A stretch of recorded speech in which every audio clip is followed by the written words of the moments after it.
नमस्कार साथियों, मैं कृषक सेवक जितेंद्र देसी। साथियों, आज जबलपुर ज़िले के लगभग 70 प्रगतिशील कृषकों ने जबलपुर स्थित बीसा फार्म का भ्रमण किया। बीसा फार्म, जिसका पूरा नाम है Borlaug institute of south Asia. तो नाम से ही आप समझ सकते हैं कि ये कितना बड़ा इंस्टीट्यूट है। और मैं अपनी आज की विज़िट का अनुभव इस वीडियो के माध्यम से आप सभी के सामने रखना चाह रहा हूँ। और जो भी वहाँ गतिविधियाँ हुई हैं उसकी फ़ोटो वगैरह आपको ग्रुप में मिल जाएंगे। वीडियो भी आपको ग्रुप में प्रेषित कर दिए जाएंगे समय समय पे। साथियों, जो मैंने आज सीखा और समझा, तो सबसे पहले तो मैं ये कहना चाहूँगा और सभी से अपील करना चाहूँगा कि हमारे सभी ज़िले के एक एक किसान भाई को बीसा फार्म को घूमना चाहिए। एक बार कम से कम वहाँ जाना चाहिए और वहाँ के साइंटिस्ट, जो हमारे वैज्ञानिक हैं, वरिष्ठ वैज्ञानिक गण हैं, उनसे मिलकर वहाँ के फार्म विज़िट ज़रूर करना चाहिए। साथियों, जो आज जो हमारे हमें जिन्होंने प्रशिक्षण दिया, बीसा फार्म के डायरेक्टर श्री रवि गोपाल सिंह जी ने, तो उनसे बात करनी, एक तो पहली बात तो उन्होंने बहुत ही शानदार, सरल और सहज शब्दों में, ऐसा लग ही नहीं रहा था कि कोई एक इतना बड़ा वैज्ञानिक हम किसान भाइयों से बात कर रहे हैं। एक पीएचडी होल्डर व्यक्ति हमसे बात कर बहुत ही सहजता से किसानों की हमारी आम भाषा में उन्होंने समझाया। वीडियो भी उसके आपको ग्रुप में मिल जाएंगे। और साथियों, देखिए, उन्होंने जो कुछ महत्वपूर्ण बातें कही हैं वो मैं इस वीडियो के माध्यम से आपको कहना चाहूँगा। देखिए, अभी तक जो हम एक ट्रेडिशनल खेती करते आ रहे हैं और एक जो हमें ट्रेंड सा हम जो चला लेते हैं, हम धान गेहूँ गेहूँ, उड़द उड़द, मूंग मूंग, तो ये मटर मटर, मतलब हम ऐसा कुछ 2 3 4 फसलों में घिरे हुए हैं। तो इस ट्रेंड को थोड़ा सा हमें बदलना होगा। और इसके लिए क्या है, जो उन्होंने बहुत ही बड़ी बात कही है। देखिए, चूंकि वो साइंटिस्ट हैं, साइंटिस्ट मतलब वैज्ञानिकीकरण, वैज्ञानिक का मतलब होता है तकनीक। और जो आज की तकनीक है, जो सोशल मीडिया से कनेक्ट करते हुए उन्होंने बताया कि जैसे हम अपने मोबाइल का सॉफ्टवेयर हर 3 4 महीने में अपडेट करते हैं, लेकिन हम अपना जो पुराना सॉफ्टवेयर है हमारा, जो खेती करने का, हम वो 10 साल से, 20 50 साल से हम वो एक ही ट्रेंड को लेके चले आ रहे हैं। तो वो उनका कहना है कि हमें अपने सॉफ्टवेयर को अपग्रेड करना पड़ेगा या अनइंस्टॉल करके नया सॉफ्टवेयर डालना पड़ेगा।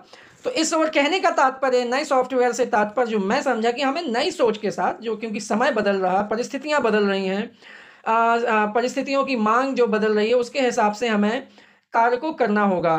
जो हरित क्रांति आई, हरित क्रांति का उद्देश्य था अधिक उत्पादन करना, क्योंकि उस समय की आवश्यकता थी। जो अभी की आवश्यकता है, जो हमारी क्लाइमेट, हमारी जो मिट्टी है, मिट्टी की जो उर्वरा शक्ति है वो दिन पर दिन घटती जा रही है। ये आप सभी देख रहे हैं, हम सभी देखते हैं, मिट्टी ठोस होती जा रही है। जो पहले एक आइसर जैसे ट्रैक्टर से जिस खेत की जुताई हो जाती थी, इवन बैलों से हम जुताई कर लेते थे, लेकिन आज जुताई या बुवाई कर लेते थे, आज हमें जॉन डियर जैसे 55 हार्स पावर के ट्रैक्टर्स का उपयोग करना पड़ रहा है।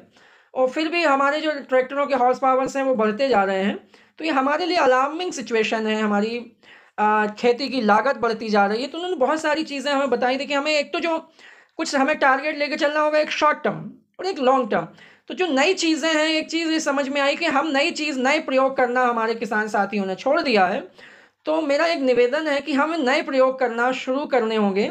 और देखिए, जब हम प्रयोग करते हैं, जो प्रयोगशालाएं हम देखते हैं, चाहे वो हमारे जवाहरलाल नेहरू कृषि विश्वविद्यालय के फार्म हो या अभी हमने जो बीसा के फार्म हो, वो देखिए, उन्होंने ये नहीं कि पूरे खेत में वही किया है, उन्होंने छोटे छोटे बंचेज में, आप अगर हमारा 5 एकड़ का खेत है तो उसमें 15 डिसमिल 20 डिसमिल का एक एरिया ले लें और उसमें कम से कम एक्सपेरिमेंट करें।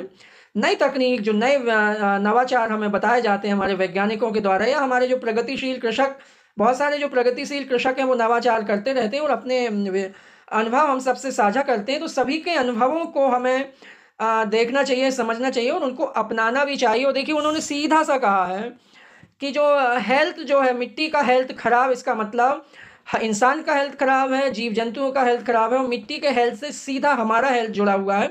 और हमें सभी ये सब, हमें हमसे कोई बात छिपी नहीं है। अगर हम जानबूझ के उससे अनभिज्ञ बने रहें तो वो एक अलग बात है। आज बीमारियों का जो स्तर है वो बढ़ा है, बीमारियां बढ़ी हैं, ट्रीटमेंट होने के बावजूद भी बीमारियां बढ़ी हैं। जो हमारी लाइफ है वो शॉर्ट हुई है, कम हुई है, जो हमारी जो एवरेज लाइफ है वो कम हुई है।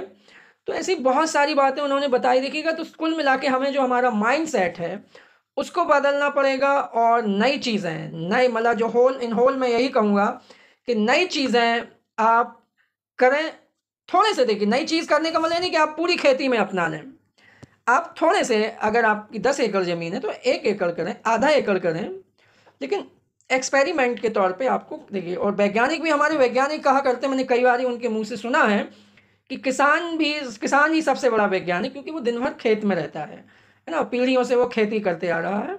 तो हमें नवाचार करना होगा और आगे फ्यूचर, जो खेती का जो फ्यूचर है, जो एग्रीकल्चर सेक्टर है, वो बहुत ही ब्राइट होने वाला है। बस हमें नई चीज़ें, नए शोध, नए जो हमारे वैज्ञानिक गण लाते हैं उनको अपनाकर एक नया क्रम हमें शुरू करना है।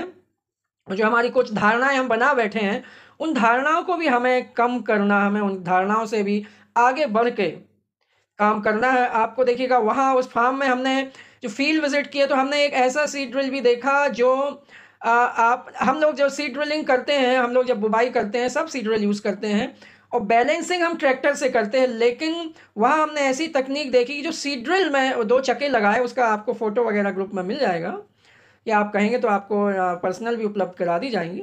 तो बैलेंसिंग ट्रैक्टर का उसमें कोई रोल नहीं रहता। सीड ड्रिल ज़मीन के हिसाब से अपना जो उसकी जो गहराई है, जो आपकी जो सीडिंग कितनी गहराई में आप करते हैं, वो अपने आप बैलेंस करता है। और हमने ये भी देखा वहाँ फोटो के माध्यम से कि आपका हार्वेस्टर कटाई कर रहा हो, पीछे पीछे आपकी बुवाई, पराली प्रबंधन का भी बहुत ही अच्छा वहाँ पर हमें प्रेजेंटेशन देखने को मिला। तो मैं अंत में यही अपील करूँगा कि नई नई तकनीक को अपनाएं, नवाचार हमें खेती में करना होगा। और एक बहुत बड़ी बात यह है, जो हमें अब अन्न से सब्जियों की तरफ भी अपना ध्यान रुख करना पड़ेगा। अगर वीडियो अच्छा लगा हो तो कमेंट करके अपनी बात ज़रूर करें। और अगर आपको बीसा फार्म में जो भी गतिविधियां हुई हैं उसके वीडियो चाहिए तो भी आप हमें बता सकते हैं।